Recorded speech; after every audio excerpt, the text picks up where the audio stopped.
Hey friends, it's Jordan and welcome back to my channel. Today we're going to be going over all of the books that I have purchased so far in 2017. Whoa, I almost said 2016 and then 2017 came out and I don't know what year I'm living in, but clearly it's not this one. So let's actually talk about the books that I have purchased so far in 2019.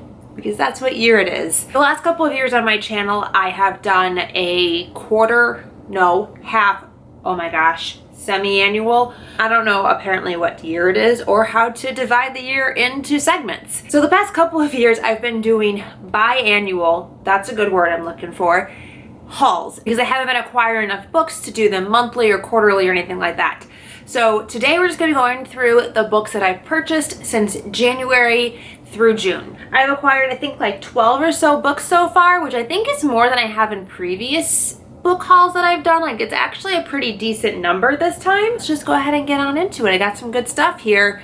I don't really actually think I've read most of them. So the first two books that I acquired in 2019 were books that I purchased at a book signing that I went to in February for Susan Dennard and Bridget Kemmerer. Susan Dennard was celebrating the release of Blood Witch, which is the third book in the Witchland series, follows Truth Witch, Wind Witch, and I guess technically Sight Witch, which is like a novella. I haven't yet read this. I've wanted to go back and reread the first two books before going into this because at the signing, Susan talked a lot about how there are seeds that are very specifically planted throughout the first two books that are supposed to be like building on each other so that those who are paying attention can really like see the clues and the threads throughout the novels. And I'm a person who really loves and appreciates that kind of stuff, and I really want to be able to find those threads throughout Blood Witch, and so I haven't read it yet because I want to go back and reread the other ones. Hopefully I'll get to this one pretty soon. The other book that I got at that signing was A Curse So Dark and Lonely by Bridget Kemmerer. I have been wanting to read since probably the day I purchased it. I don't know why it's taken me this long to read it.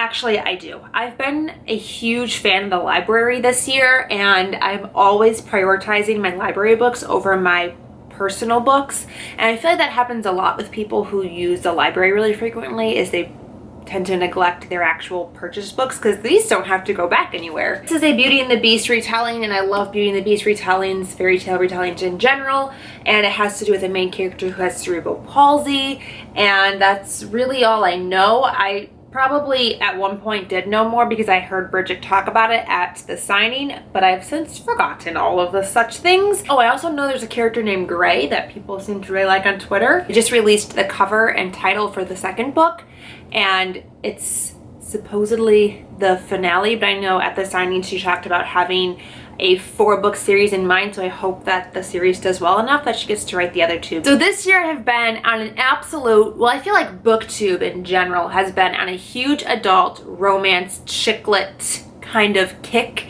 Romance has really seen a resurgence this year, which is amazing because I grew up reading romance. I was reading Nicholas Sparks in junior high, which is probably not age appropriate. Also Nora Roberts, because that's all that was in my house, and so that's what I read.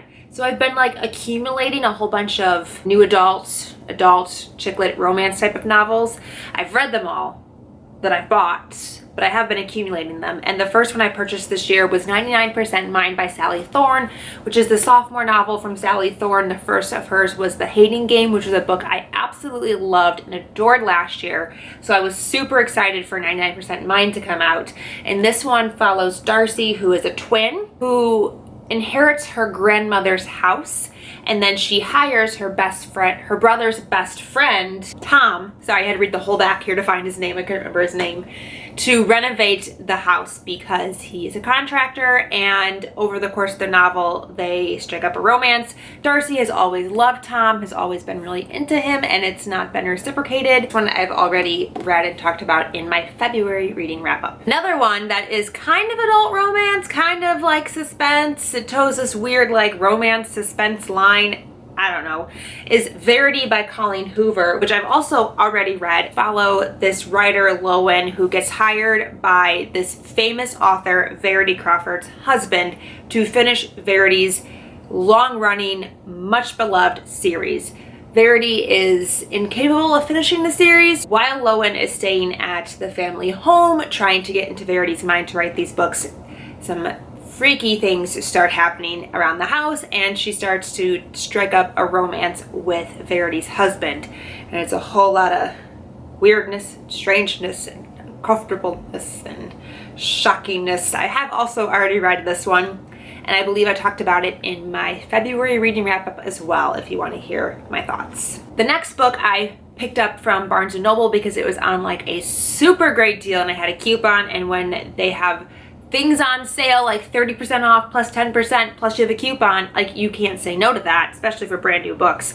So that's what happened with The Princess and the Fangirl by Ashley Poston. This is the companion novel to Geekerella, which was a favorite of mine a few years back. I absolutely loved Geekerella, so I was much anticipating the follow-up, The Princess and the Fangirl, which I have already read. This one is a Prince and the Pauper retelling, whereas Geekerella was a Cinderella retelling. This one we follow a fangirl, Imogen, who is obsessed with the Starfield fandom, which is sort of like a Star Trek, Star Wars amalgamation. And then we have Jessica Stone, who is the actress that plays the leading female role. Something happens that causes these two characters to swap places. It does feature a female-female romance as well. I know I say this every time, but it is so hard to haul books that you've already read, because like, where do you draw the line between a synopsis and how you feel about the book? I don't know. I find like it's a very hard line for me to find. The next 4 books that I have here are books that I bought from Half Price Books. It was my very first time ever going to a Half Price Books. I found some really great things that I'm really excited about. My second trip to Half Price Books, very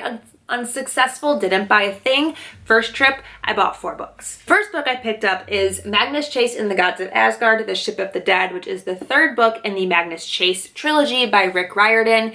And this book is in brand new condition. Like, I don't even think the person who owned this book ever even opened it, because like the spine cracked the first time I opened it. This was a find, a steal, and I had to snag it up for sure. I've only read the first book in the series, but now I have the whole thing, and I've always intended to complete it.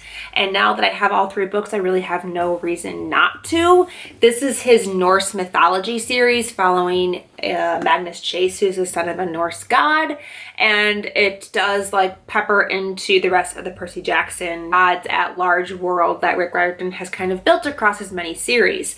I'm still waiting for the moment that Rick Riordan decides to make an amalgamation, culmination of all of the series. Like, if we could have a giant series with all of the Magnus Chase characters and the Percy Jackson characters and the Kane Chronicle characters all coming together to fight some big, hideous, bad monster. Like, I'm waiting for that series. The next book I picked up on that trip was An Unwanted Guest by Sherry Lapina. This is a book I read last year in the fall and absolutely loved. It's very classic murder mystery. It's about this group of people who get snowed in at this resort hotel inn situation. In the evenings, one of the guests falls down the stairs and dies, and there's this whole investigation that is launched trying to figure out if it was an accident, if they were pushed down the stairs. Over the course of the next couple of days, more and more people start to show up dead, and the police cannot get to them, so it's up to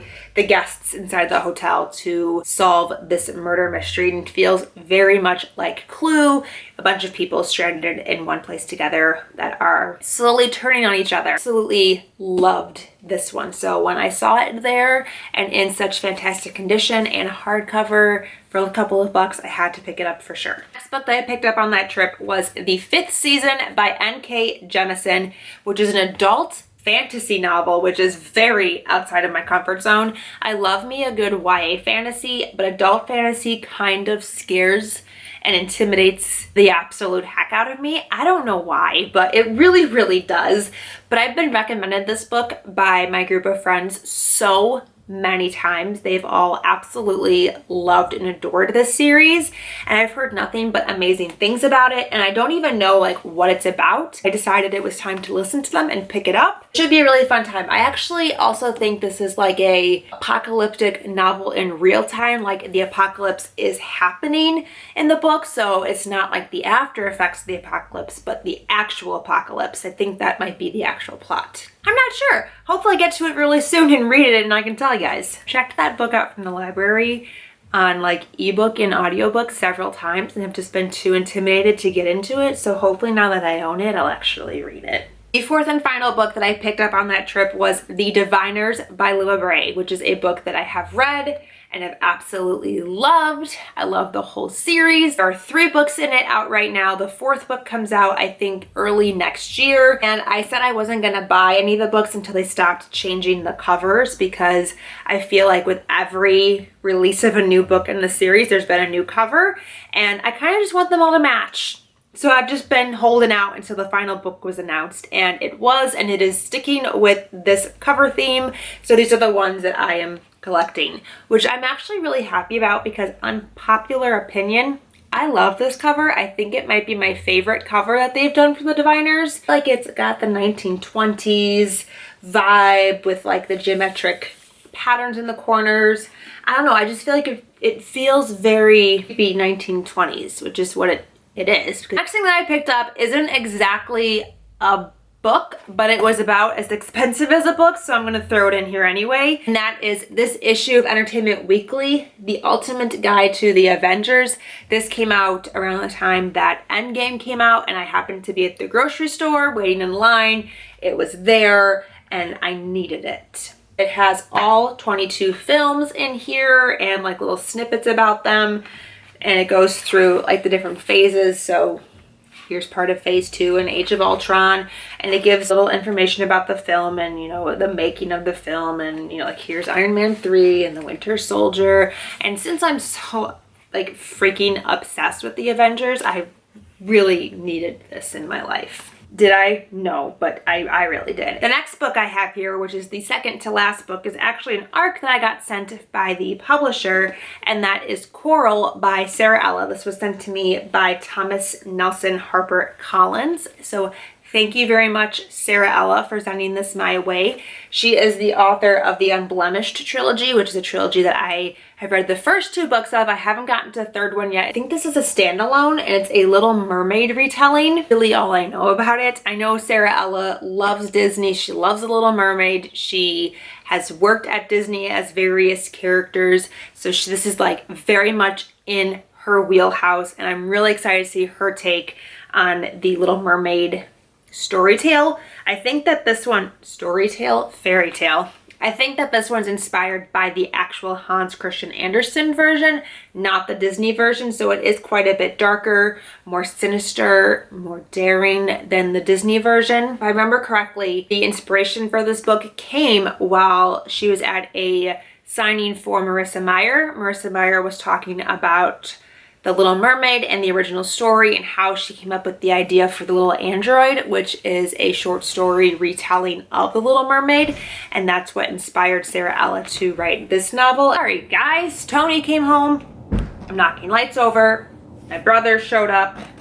I got a little distracted. Why is this light falling over now? Anyway, I have only one book left to talk to you about, and I've been distracted. So the last book I purchased was kind of a Target whim. You know, you go in there for Windex. I tweeted about this. And then you come out with 500 other things that you didn't need. This is one of those things. I purchased The Life Between Us by Sarah Pekkanen and Greer Hendricks. This is actually a book that I was going to buy at Half Price Books, and I ended up putting it back in favor for something else in that pile that I picked up. This was on sale at Target for like $7, which is really cheap considering that on the back here it's being sold for $17. So I got it for less than half, and it's a brand new book as opposed to a used book. So I just couldn't pass this up. I had to pick it up. It was too good of a deal to say no. Do I know what it's about? No. I just know that it's a hyped thriller that's been all over BookTube. It's been all over just like social media in general. I'm sure there's a movie in the making for this. It compares it to Girl on the Train and Gone Girl. Gone Girl I loved, Girl on the Train I didn't. It's also blurred by Karen Slaughter, who I love, so I'm hoping for good things. Being that's like a mystery thriller suspense type of thing, I feel like I should just go into it blind. So that's what I'm going to do. I feel like this would be a good, fun, either pool read or a good fall spooky read, depending on when I get to it. Those are the 12 books that I have purchased so far in 2019. I feel like I've done a pretty good job of behaving myself and respecting my wallet and my bank account. If you have read any of these books, I would love to know what you thought of them in the comments down below. Thank you guys so much for watching. Until next time, I'll talk to you very soon. Bye!